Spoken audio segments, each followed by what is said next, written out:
उस समय भारतीय समाज में नारियों का स्थान बहुत उच्च था और प्रतिष्ठित थी नारी। सभी लोग नारी का सम्मान करते थे। बहुत ही कमजोर क्षेत्र और इत्यादि सभी क्षेत्र। Hello everyone, very good morning to all of you. I am Dr. Mohammad Miraz Alam, Assistant Professor of Economics, Jyoti Vidyapeeth, Women's University, Jaipur. In this video, I will discuss growth and structural changes of the Indian economy. In the previous video of this topic, I have discussed the structural changes which takes place since independence in the Indian economy. In this particular section, I will discuss growth and structural changes of the Indian economy. First of all, before discussing the growth and the structural changes, I will discuss about the Indian economy, an overview of Indian economy, how Indian economy looks like, how and what is the outlook of the Indian economy. Okay, I will discuss all these points, all these topics or the following points. Okay. India, as we all know that India has emerged as the fastest growing major economy in the world. As per the Central Statistical Organization, I think you all are aware about the CSO.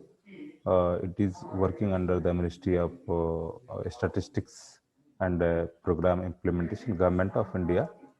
This is the most reputed organization which is used to work for the collection of data and publishing the report of that particular data, and International Monetary Fund (IMF), and it is expected to be one of the top 3 economic power of the world over the next 10 to 15 years.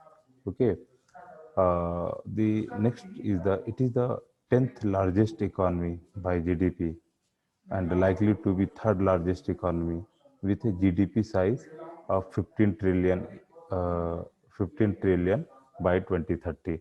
This is very important. Right now, Indian economy is the 10th largest economy by GDP in the world, but it is likely to be the third largest economy with GDP size 15 trillion by 2030. Right now, Indian economy, almost the size of the Indian economy is the 3 trillion economy, which is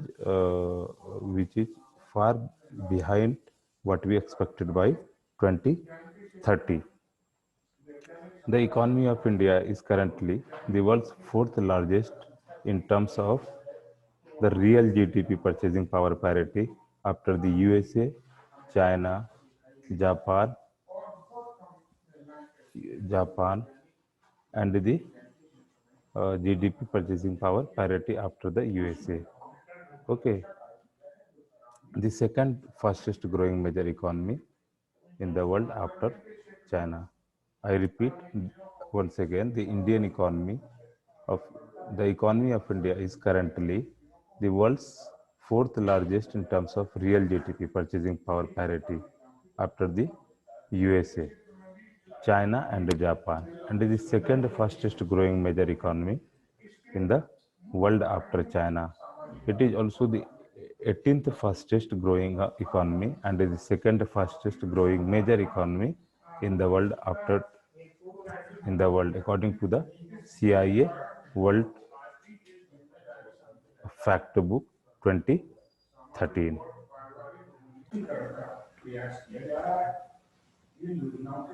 Important characteristics of Indian economy are low per capita income. India is historically have a low per capita income. You should all know about that, why India having such a low per capita income in the world. India is far behind of not only from the developed country in terms of per capita income, it is also behind from the many developing countries of the world. The reason is that India is, if we look the size of India in terms of population, India having the second largest population of the world. Almost world have a 7 uh, 7 Arab population, uh, and India's population, according to 2011 census, is 121 crore. And in 2021, it is almost, it will be 135 crore. It is expected population of India in 2021. And if you look the size of India in terms of geography, India holds this territory of hold the position in terms of territory is seventh. First of all, on this point, India is a huge gap between what India, how much India should have the population, or what should be the size of land. But in that case, there are a lack of resources as well in India.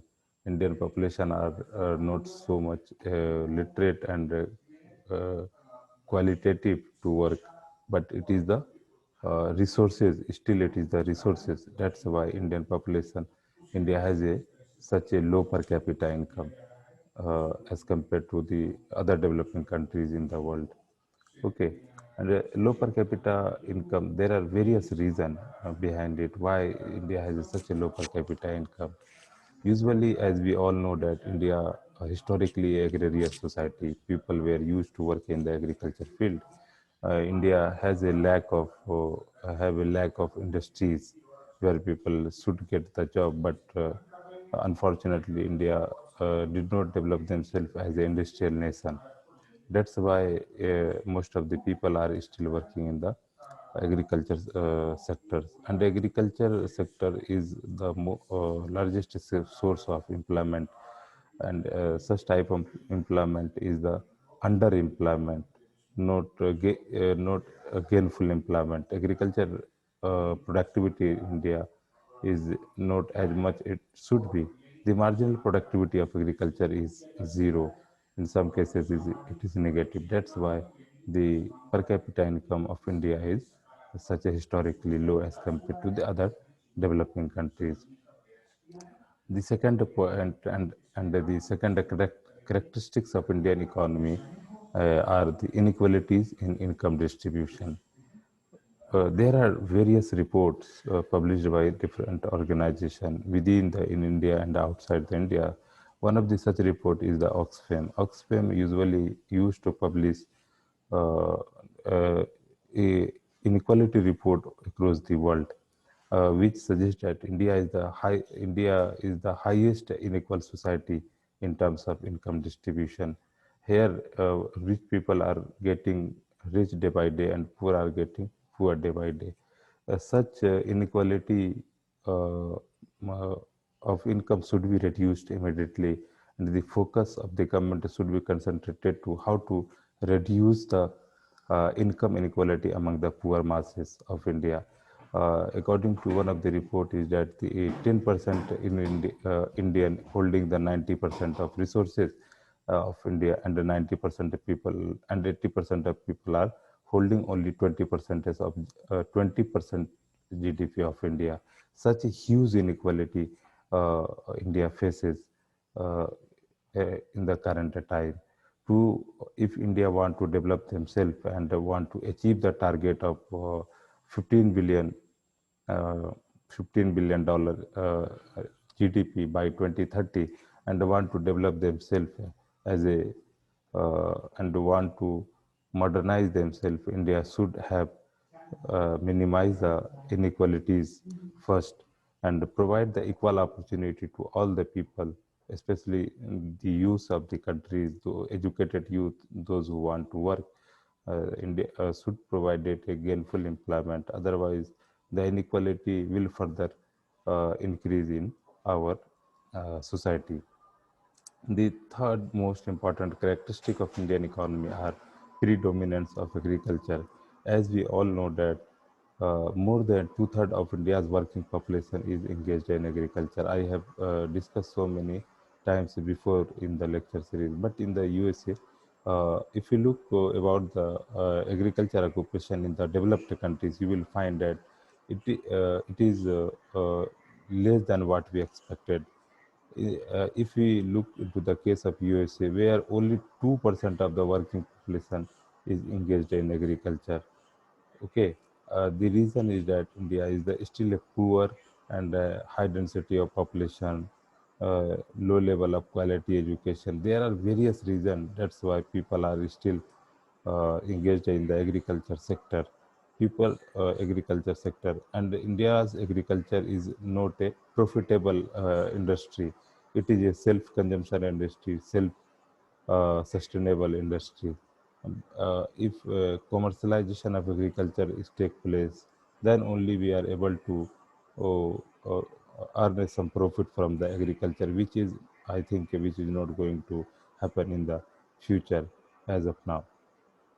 The next point is the characteristic of the Indian economy are the rapidly growing population with 1.14% annual change. India's population growth rate is increasing rapidly. We have till now we have 2011 census population census report. You will find that the population growth rate of India was 1.9%, I think, in 2011 census, and the decadal growth rate was 17.4%. Uh, in 2001 census, it was it was 19.6%. Decadal growth rate was the 19.6% in 2001. Uh, you will find that the growth rate of population is declining over the period of time, but it is still very high as compared to the other developed countries and the other developing countries in the world. Even our neighboring countries, Bangladesh, is have controlled their population growth. Their population growth rate is less than the India's population growth rate. Indian government should have focus on that. Rapid population growth might create some problem in future as well if we will not able to manage the population growth in a systematic manner. It may create a burden for the India. Otherwise, we have to educate our growing population with quality education. We have to provide them a good quality education. We have to convert from human resources to human capital, so India can gain from their growing population. Otherwise, it may create problem and it would be burden for the India. The next point is the chronic unemployment. I think you all are aware about what is unemployment. What is unemployment? Unemployment is defined as a person who is willing to work on the prevailing market wage rate, uh, if he or she is able to find employment, they are employed person. If he or she are not able to find employment, they will call be unemployment. A person is considered employed, another word, a person is considered employed if he or she works for 273 days of the year for 8 hours every day. Okay, this is the definition of employment and unemployment. Unemployment in India is mainly structural in nature. Usually, when we're discussing about the unemployment, we broadly categorize unemployment in different types. Sometimes it is structural in nature, sometimes it is the frictional in nature, sometimes it is other types of unemployment. Okay, but in the case of India, it is mostly in structural in nature. What is the structural in nature? Why it is so? As I earlier discussed in my previous video, Indian economy changes their structure from agrarian to service sector. Okay, usually in the agrarian sector, people don't need too much training and education to work in the agricultural field. But when it comes to the service sector, we need trained and a specialized person who are expert in the different field and their domain to work in a particular areas. So in that case, if India changes its structure, Indian economy changes its structure from agriculture to services sector, but people did not change overnight and a dramatic level to shift themselves from agriculture to the service sector. Usually for this, we need to train our agrarian labor force and make able to work in the service sector. That's why there is a problem of structural unemployment in India. Low rate of capital formation due to less saving. As we all know that India have a very low rate of capital formation.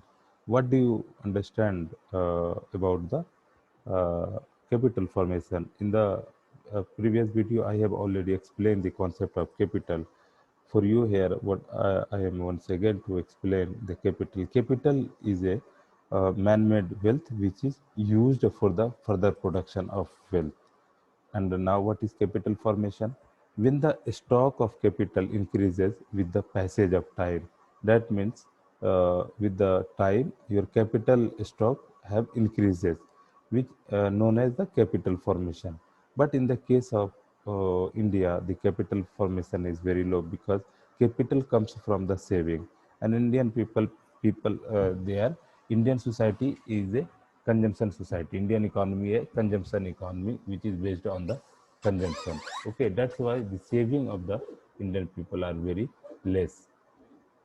If we have a less saving, we have a less capital formation, which is directly affect the development level in the economy.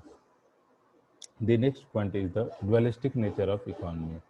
Dualistic nature features a modern economy as well as traditional economy. It is the mix of both. You will find that in the rural areas, people are still living their life very traditionally, right? But at the same time, in the urban areas, people are enjoying the lavish life and they are copying the European or American countries in their lifestyle. They are enjoying all modern facilities which are available today, but at the same time, but in the rural areas, usually people live life on traditionally. They don't have resources to enjoy life like the urbanites. But in the rural areas, people are quite satisfied because they don't know how to enjoy the life with the different modern amenities with the scientific development. The next point is the follow from labor intensive technique and activities. You know, there are different modes of production, right? The production usually categorize the techniques of production, right? One is the labor intensive, another is the capital intensive. Usually, where labor are more used in the larger number, we could call them labor intensive technique. Where capital are usually used in the more numbers, we are usually told the capital intensive technique. In the case of India, most of the activities are labor in nature, labor intensive technique uh, uh, are using. But in India, even in the industrial employment, most of the employment come from the MSMEs, medium, micro and small industries, where large number of people are usually engaged in the production process. Okay, I will stop here. I think this is sufficient for the structural changes of the Indian economy. In the next video, I will discuss the next topic. Thank you so much.